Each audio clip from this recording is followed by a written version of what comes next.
Hey everyone, another vlog episode of Don't Fret, and today I want to talk a little bit about opting out because I've been guilty of this a lot, and in fact it's something that I've only really started not doing over the past couple of years.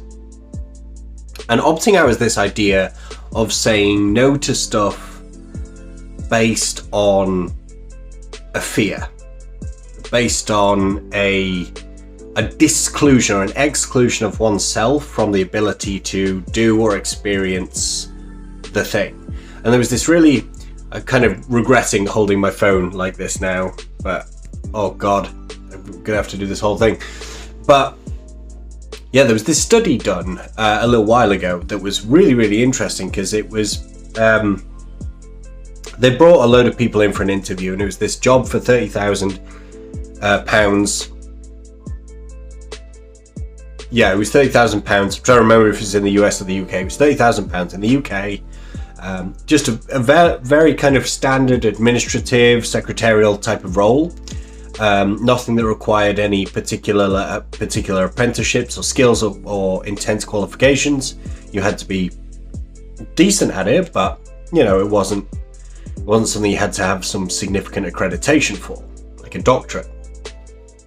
And so all of these people applied for this job, and during the first round of interviews, the people that were doing the interviews said, "Oh, I'm not sure if you've realized there was actually a typo on the original job description. The salary is not actually 30,000, it's 300,000 a year. So we're really sorry about the typo. We're really sorry that happened. I'm glad we can clear that up, that it's actually for 300,000 a year." And I believe they sent this as an email after the first round of interviews. Instantly, like a huge percentage of people dropped out. They all of a sudden they didn't think they were capable of doing the job. So they didn't turn up for the second round of interviews, or they emailed to say that it's not for them, or for whatever reason, or just didn't respond at all. Either way, they opted out of this job. And what's interesting here is the job role didn't change one bit. The requirements, the qualifications, what the job role actually entailed, what the day-to-day cadence was, hadn't changed a little bit. They just slapped an extra O on the salary. But so often we've got a narrative within our minds that tells us what we're worth. And in this case, it was a narrative that played out in so many different people's minds that said, I'm not worth 300k. I'm only worth 30k. So they opted out.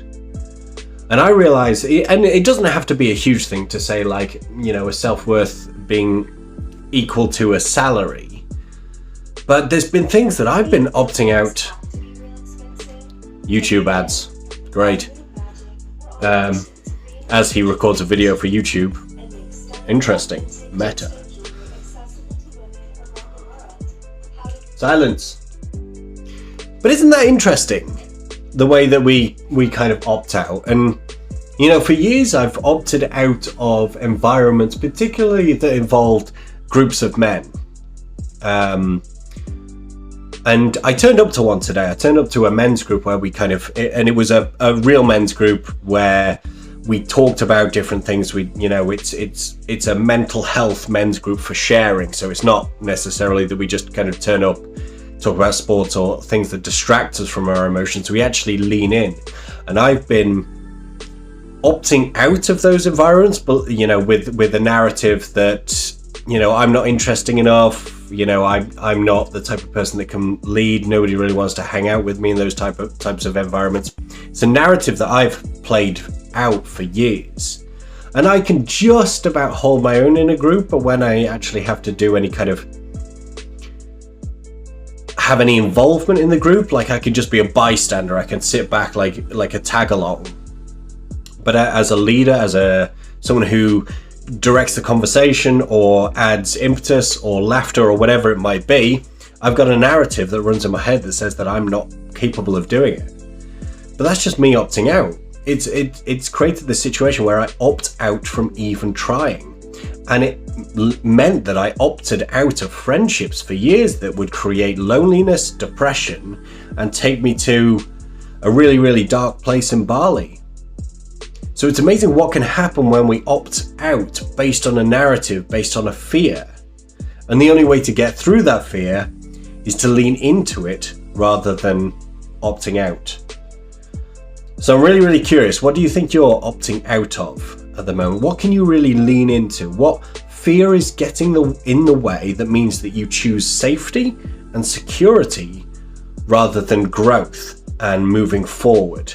I'm really curious. Let me know. So like, subscribe to the video if you would be so kind as to do so. I would really, really appreciate it. But more than that, even if you choose not to like or subscribe, I would love a comment below as to what you might have either recently opted into that you used to opt out of, or what you're still opting out of that you really need to get past, a fear that you really want to lean into. I would love to see that in the comments below. That would be amazing. And 100% I'll reply, right? Small channel. I've got time. I'll reply. So I hope to see you there. And if not, I'll see you tomorrow. Adios.